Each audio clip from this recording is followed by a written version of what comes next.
Before the rain slows, the street empties, and the moment becomes impossible to ignore. Make sure you're still here.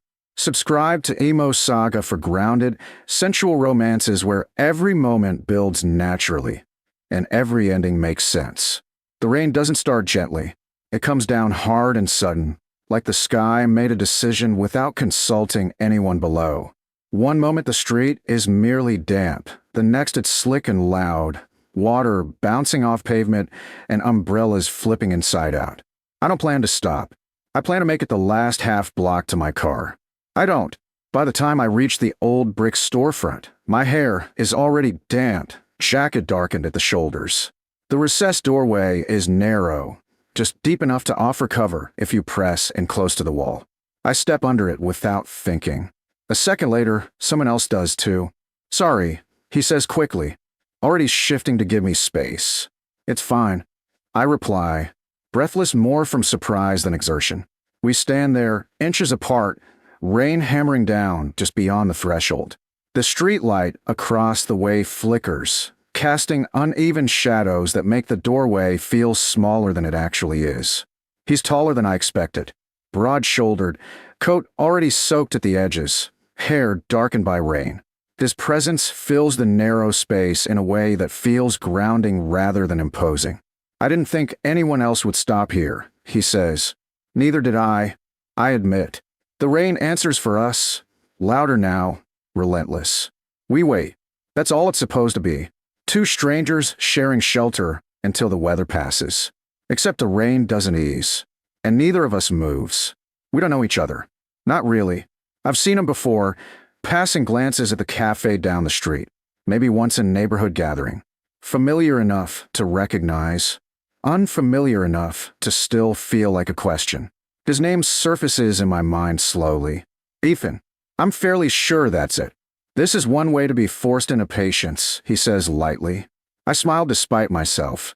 I didn't check the forecast. Neither did I. A beat. Figures, he adds. The air under the doorway feels warmer than it should, thick with the smell of rain and whetstone. The sound outside is almost overwhelming, constant, enclosing, like the world beyond us has been blurred out. I fold my arms loosely, more out of habit than cold. He notices immediately. You're freezing, he says. A little, I admit. He shifts closer, instinctive rather than calculated, angling his body to block the wind that's curling rain inward. The difference is immediate, subtle, intentional. Better, he asks. Yes, I say quietly. I don't move away. Neither does he. This should still be simple, temporary. But the longer we stand here, the more aware I become of the details, the warmth radiating from him, the way his presence creates a pocket of calm in the chaos outside. The rain shows no sign of stopping. Looks like we're stuck for a bit, he says. Looks like it. I glance out at the street. Water rushes along the curb, headlights streaking past in blurred lines. I don't mind waiting, I add. Me neither, he replies. The agreement feels heavier than it should. We settle into the stillness, our shoulders nearly brushing now. The doorway doesn't allow for much distance, but neither of us makes a point of increasing it. The rain drums on. I become acutely aware of the quiet inside this small space, the contrast sharp enough to feel intimate. You live nearby? He asks. Yes, I reply. Just a few blocks. Same, he says. Funny we keep missing each other. I smile faintly. Maybe the timing's been off. Maybe, he agrees. Another gust sends a fine mist curling into the doorway. I shiver again, sharper this time. Without thinking too much about it, he lifts his arm, placing it behind me.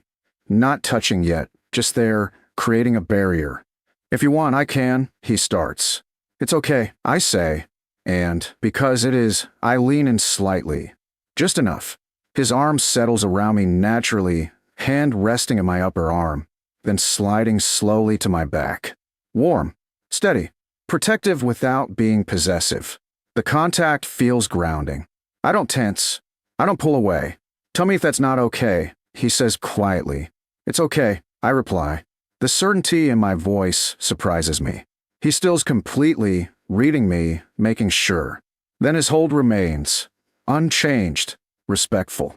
The rain feels farther away now, muted, like it's happening to someone else. I rest my hand lightly against his coat, more for balance than anything else. The fabric is damp, cool beneath my fingers, but the heat underneath, it is unmistakable. "You're very calm," he says. "So are you." "I think this would feel different if we weren't," he admits. "Yes," I agree. "It would." We stand there like that. The world narrowed to this small shelter and the shared decision not to rush out of it. "This is usually where people apologize for the inconvenience," he says. "In you, I think some pauses are useful," he replies, "if you don't fight them." The words land softly, but they stay. The rain finally begins to ease, not stopping but softening, the sound shifting from a roar to a steady rhythm. I notice the change immediately. So does he. "Looks like it's slowing down," I say. "Yes," he replies. Neither of us moves. His arm is still around me. My hand is still at his side. The shelter has become more than just cover. "You can step out whenever you want," he says. "I know. What, you're not?" "No." The answer feels deliberate. I tilt my head slightly, close enough now to feel the warmth of his breath when he exhales. He doesn't kiss me.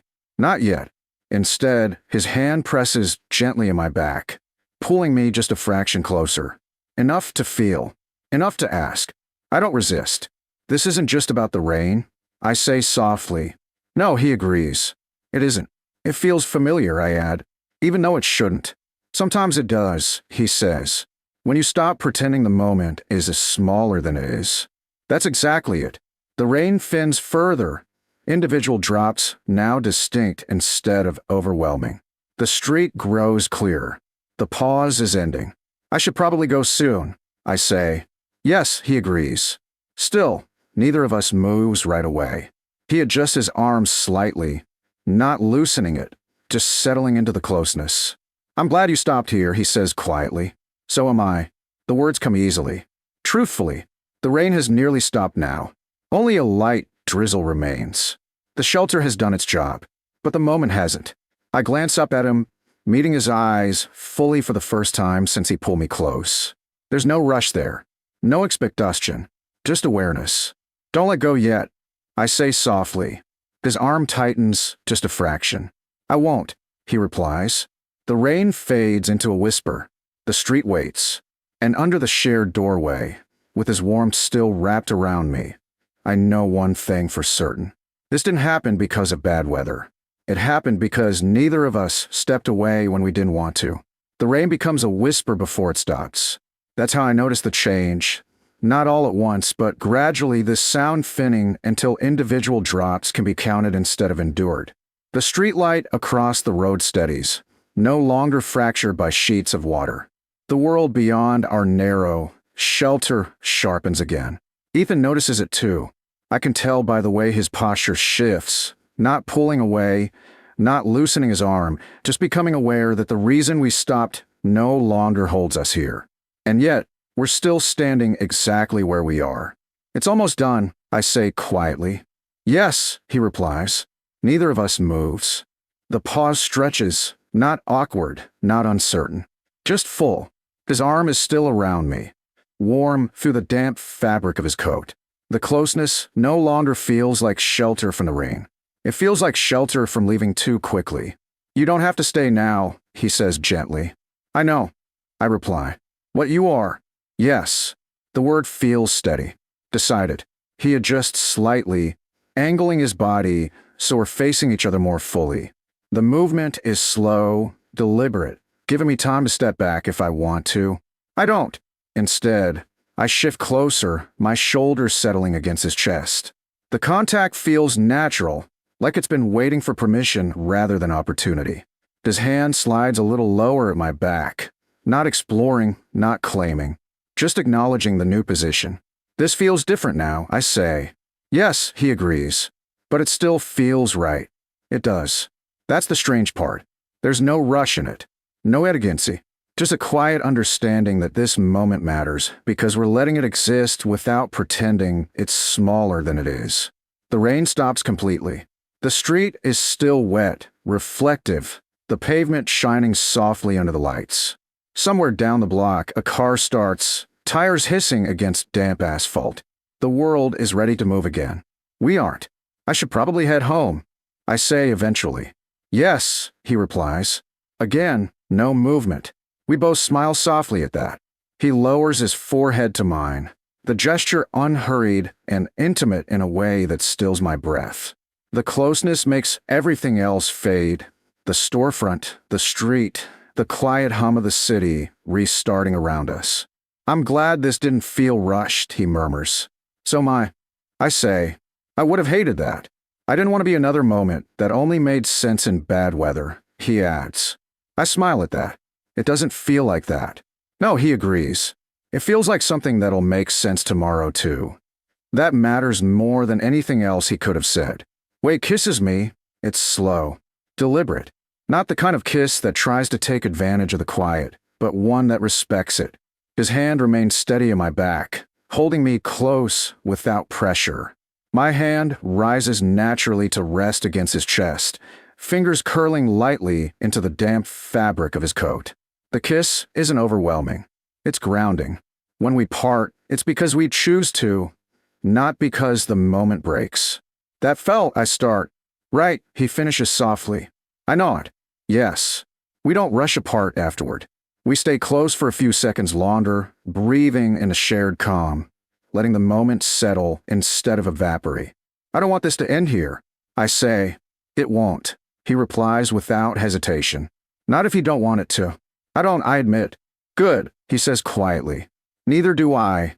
We step out from under the doorway together at last, the wet pavement cool beneath our feet. The street smells clean now, rain-washed and open. This way, he says, gesturing down the block. That way, I reply, pointing in the opposite direction. We laughed softly at the symmetry. We walked together for a short distance anyway, neither of us in a hurry to separate too abruptly. I've seen you around before, he says, but I don't think we ever really noticed each other. Maybe we did, I reply, just not at the same time. Until tonight. Yes. At the corner, we stop. This goodbye feels different from the first one that never quite happened. Complete. I'd like to see you again, he says. Not dramatic, not cautious, just clear. I like that too. I answer. Coffee, he suggests. When it's not raining. I smile. Daytime. Daytime, he agrees. We exchange numbers. The act simple and unceremonious. No elegancy. No performance. Just intention. Before I turn to leave, he steps in once more, pressing a brief, warm kiss to my cheek. Affectionate, grounding, unmistakably chosen. Get home safe, he says. You too. I walk away this time. Not because the moment pushes me out, but because it's finished exactly the way it should be. I don't look back. I don't need to. The next day, the rain feels like a memory instead of a reason. Coffee is easy, bright, uncomplicated in the best way. We sit across from each other, sunlight streaming through the window, discovering that what felt calm under a doorway still feels calm in daylight. You're exactly the same, he says. So are you, I reply. That's a relief. It really is. Days pass, then weeks.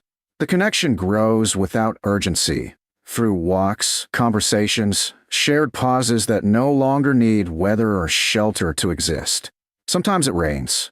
Sometimes it doesn't. But every now and then, when a sudden shower hits and we step under cover together, he smiles at me with quiet understanding. Funny how that started everything, he says. I smile back. Funny how it wasn't really about the rain.